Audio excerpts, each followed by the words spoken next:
नमस्कार। आज के इस वीडियो में हम एडेप्टेशंस फॉर क्रॉस पॉलिनेशन पर परागण हेतु अनुकूलन के बारे में आवश्यक जानकारी प्राप्त करेंगे।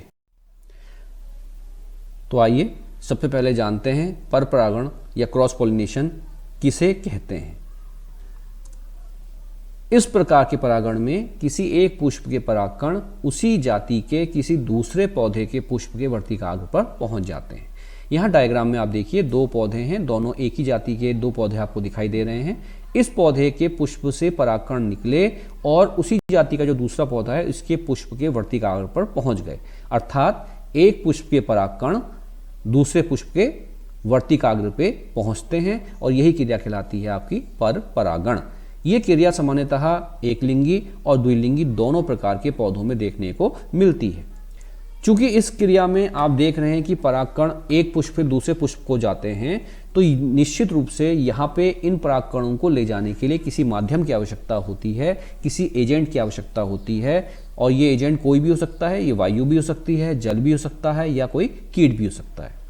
ये कुछ पौधे हैं जिनमें पर परागण पाया जाता है, जैसे गुलाब बांस है, मक्का है, सालविया है, सूरजमुखी है।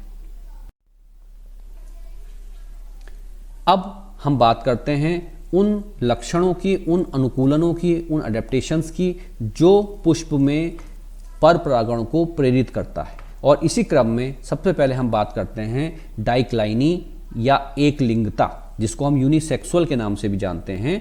तो देखिए ऐसे पुष्प जो एक लिंगी होते हैं, अर्थात जिनमें नर जनन अंग पुंकेसर और मादा जनन अंग स्त्री केसर दोनों में से कोई एक ही उपस्थित हो, तो ऐसे पुष्पों में स्वपरागण संभव नहीं है। क्योंकि आप जानते हैं स्वपरागण तो एक ही पुष्प के अंदर होता है और उसके लिए पुष्प में नर और मादा जनन अंग दोनों होना आवश्यक है।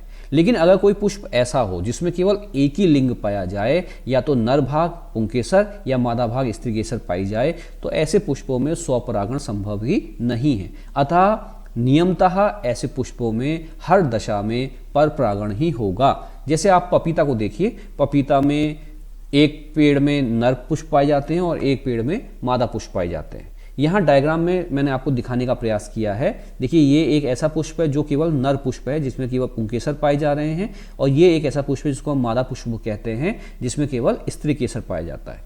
तो अगर ऐसे पुष्प हों, एक लिंगी पुष्प हों, तो स्वाभाविक रूप से ऐसे पुष्पों में पर परागण ही होगा, स्वपरागण संभव नहीं है। इसी क्रम में अब हम बात करते हैं स्वबद्धता या सेल्फ स्टेरिलिटी की। देखिए कभी कभी द्विलिंगी पुष्प के परागकण उसी पुष्प के वर्तिकाग्र पर जब पहुंचते हैं तो वे अंकुरित नहीं हो पाते, और इसी घटना को हम स्वबद्धता या सेल्फ स्टेरिलिटी कहते हैं। यहाँ पे कभी कभी ये भी देखने को मिला है कि जब ये घटना घटित हो जाती है तो वो पुष्प जो है सूख भी जाता है। मैं एक डायग्राम के माध्यम से आपको बताने का प्रयास करता हूँ। मान लीजिए एक पुष्प आपका ये है जो आपका एक पौधे पे लगा है, और दूसरा पुष्प आपका ये है और जो उसी जाति के किसी दूसरे पौधे पर लगा है। इस पुष्प में ये आपका स्त्री केसर है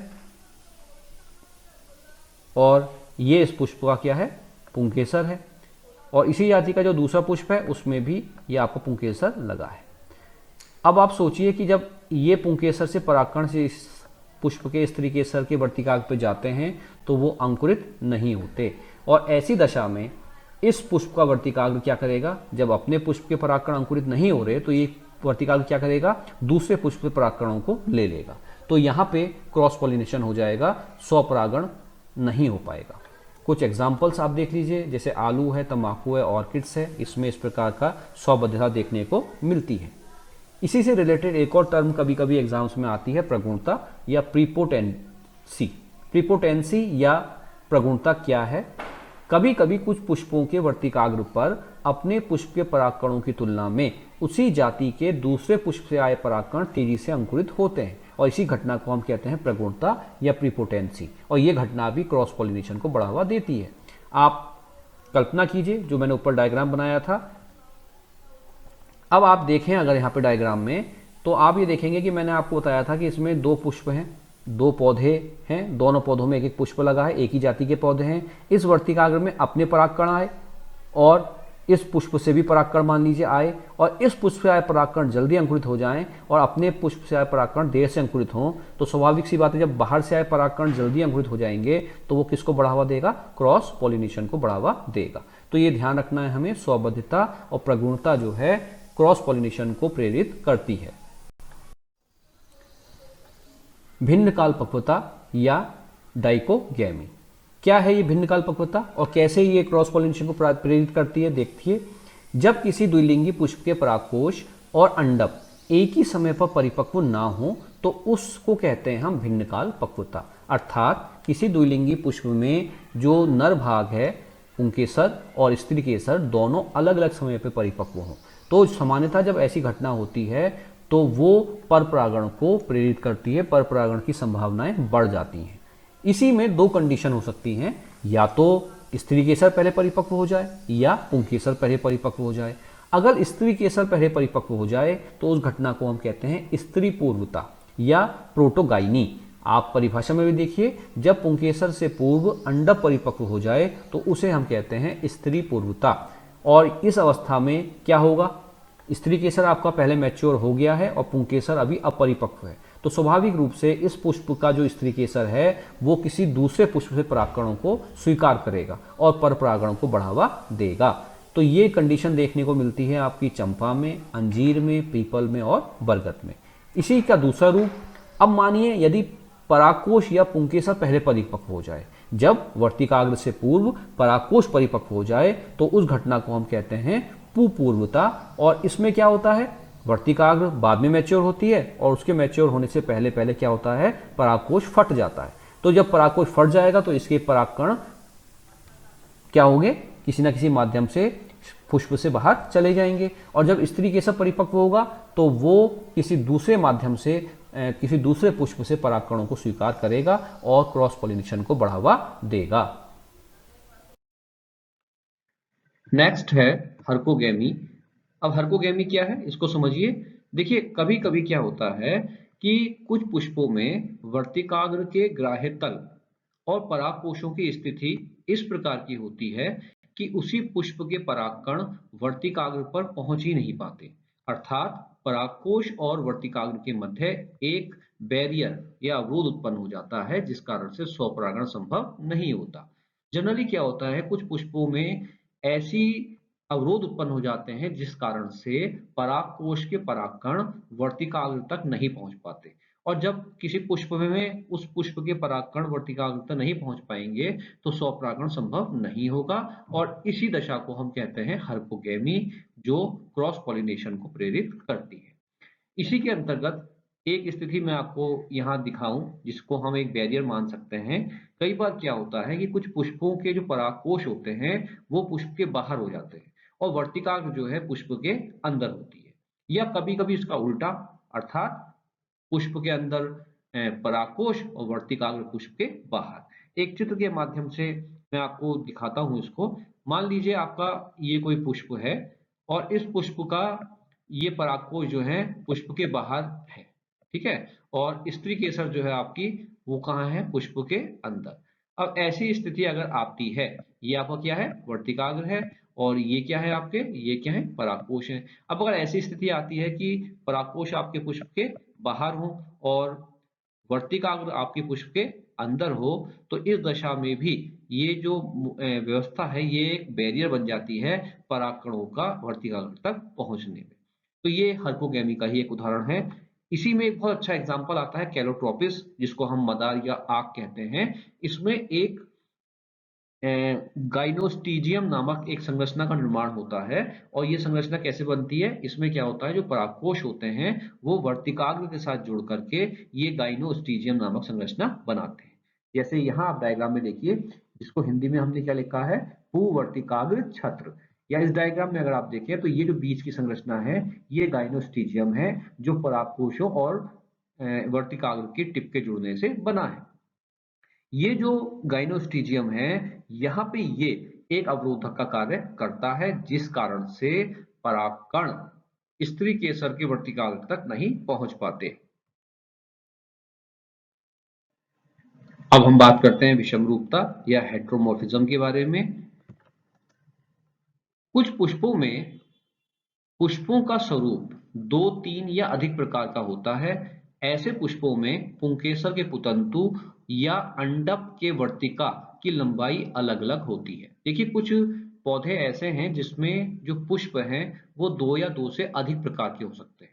और ये पुष्प जो अलग-अलग स्वरूप के होते हैं, इनमें अंतर क्या आता है? कुछ पुष्प जो होते हैं उनमें वर्तिका की लंबाई में अंतर पाया जाता है या उनके पुंकेसर के पुतंतु की लंबाई में अंतर पाया जाता है। एक ही जाति के पुष्प हैं, लेकिन अंडक के वर्तिका की लंबाई या पुंकेसर की पुतंतु की लंबाई के हिसाब से ये पुष्प जो है अलग-अलग प्रकार के हो सकते हैं। अगर इन पुष्पों में वर्तिका की लंबाई अलग है तो उसे हम विषम वर्तिकात्व कहते हैं, और यदि इन पुष्पों में पुंकेसर अलग-अलग लंबाई के हैं तो उसे हम विषम पुंकेसरात्व कहते हैं। इसका बहुत अच्छा जो एग्जाम्पल है वो प्रिमरोज है। आप डायग्राम में अगर देखें, मैंने आपको दो पुष्प के स्वरूप दिखाए हैं। अगर आप पहले पुष्प में देखें तो यहाँ आप देखेंगे कि जो यहाँ आपका स्त्री केसर है, इसमें आप देखिए वर्तिका की लंबाई ज्यादा है, जबकि इस पुष्प में जो वर्तिका है इसकी लंबाई बहुत कम है। तो ये विषम वर्तिकात्व का एग्जाम्पल है। और इसी प्रकार से अगर आप पुंकेसर देखें तो यहाँ के पुंकेसर और यहाँ के पुंकेसरों की स्थिति अगर आप देखेंगे तो दोनों एक दूसरे से क्या है, विषम है। तो इस कंडीशन को हम कहते हैं विषम पुंकेसरात्व।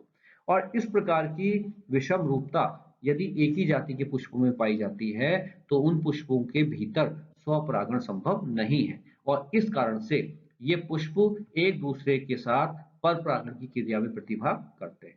तो यहाँ ये ध्यान रखना है कि पुष्पों की विषम रूपता के कारण भी उनके बीच में क्रॉस पॉलिनेशन की क्रिया संपन्न होती है। अब हम बात करते हैं परपरागण से होने वाले लाभों की। तो देखिए, सबसे पहले बात ध्यान रखना है कि परपरागण के फलस्वरूप बनने वाला जो आपका बीज होता है वो ज़्यादा स्वस्थ और बड़ा होता है। इस प्रकार से प्राप्त जो नई संतति होगी वो वातावरण के प्रति अधिक अनुकूल होती है। कृत्रिम परागण, देखिए कृत्रिम परागण हम किसको कहते हैं? देखिए, कृत्रिम परागण भी एक प्रकार का परपरागण है, लेकिन इस प्रकार के परपरागण में जो एजेंट होता है वो मनुष्य होता है। मनुष्य के द्वारा ये परागण कराया जाता है, इसलिए ये कृत्रिम परागण कहलाता है। और कृत्रिम परागण हम कराते ही इसलिए हैं ताकि वांछित लक्षण के पादपों को प्राप्त कर सकें। तो कृत्रिम परागण जो एक प्रकार का परपरागण है, इसके माध्यम से हम वांछित लक्षण के पादप प्राप्त कर सकते हैं।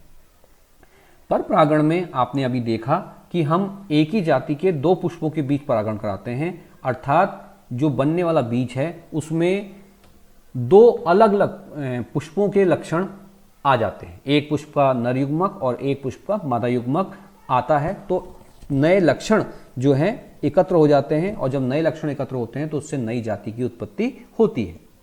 अब हम बात करते हैं परपरागण से होने वाली हानियों की। तो देखिए, सबसे पहला जो हानि है वो क्या है? दूसरे पुष्प पर निर्भर रहना पड़ता है। आप जानते हैं परपरागण की परिभाषा में ही ये स्पष्ट कर दिया गया था कि एक ही जाति के दो पुष्पों के बीच, वो भी अलग अलग पौधों में पाए जाने वाले दो पुष्पों के बीच अगर परागण होगा तो उसको हम परपरागण कहेंगे। तो स्वाभाविक सी बात है कि यहाँ जो पुष्प होगा वो अपने पे डिपेंडेंट नहीं है, वो दूसरे पुष्प पे डिपेंडेंट है, निर्भर है। और अगर दूसरा पुष्प मैच्योर नहीं है, नहीं खिलता, तो परपरागण निश्चित है कि उस समय नहीं होगा। तो ये बात ध्यान रखना है कि ये जो परागण की क्रिया होती है अनिश्चित होती है, ये श्योर नहीं है कि उस समय हो जाएगी। इस परपरागण के लिए कर्मक की आवश्यकता होती है। जैसे मैंने आपको बताया कि वायु, जल या कोई कीट, इस प्रकार का कोई एजेंट चाहिए परपरागण के लिए, तभी एक पुष्प के परागण दूसरे पुष्प तक पहुंच पाएंगे। और ये जो परपरागण है ये कर्मकों पर डिपेंडेंट होता है, कर्मकों पर निर्भर होता है। तो ये इसकी एक नुकसान है कि कर्मकों की इसमें आवश्यकता होती है। पुष्प में सुगंध, चटकीला रंग, मकरंद की आवश्यकता है। देखिए, अगर पुष्प में आपका कीट परागण होना है तो पुष्प को सुगंधित होना पड़ेगा। अगर पुष्प में कीट परागण होना है तो पुष्प को चटकीले रंग का होना पड़ेगा। अगर पुष्प में परपरागण होना है, कीट परागण के माध्यम से होना है, तो उसको मकरंद देना ही होगा। तो पुष्प में कुछ विशेषताओं की आवश्यकता पड़ सकती है परपरागण के लिए, जबकि स्वपरागण में इसकी आवश्यकता नहीं होती। इसमें जाति के जो लक्षण हैं वो शुद्ध नहीं रहते, जैसा मैंने आपको पहले भी बता दिया कि चूंकि इसमें एक ही पुष्प के परागकण जो हैं वो उसी जाति के किसी दूसरे पुष्प के वर्तिकाग्र पे जाते हैं, तो कई बार ऐसा होता है कि इस परपरागण की घटना में जो जाति के जो लक्षण हैं उनकी शुद्धता नहीं रह पाती। तो मैं उम्मीद करता हूं कि आपको पर परागण के लाभ और हानि समझ में आ गए होंगे।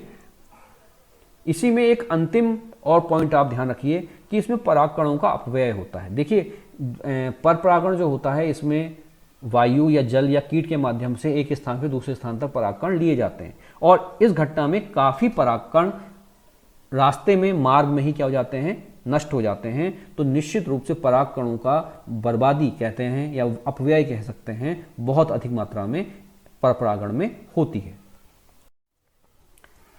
मैं उम्मीद करता हूं इस वीडियो के माध्यम से आप पर परागण के लाभ, हानि और उसके लिए अनुकूलन जो पौधे में पाए जाते हैं, पुष्प में पाए जाते हैं, वो आप समझे होंगे। अगर आपको ये वीडियो पसंद आया तो इसे लाइक कीजिए और चैनल को सब्सक्राइब कीजिए। धन्यवाद।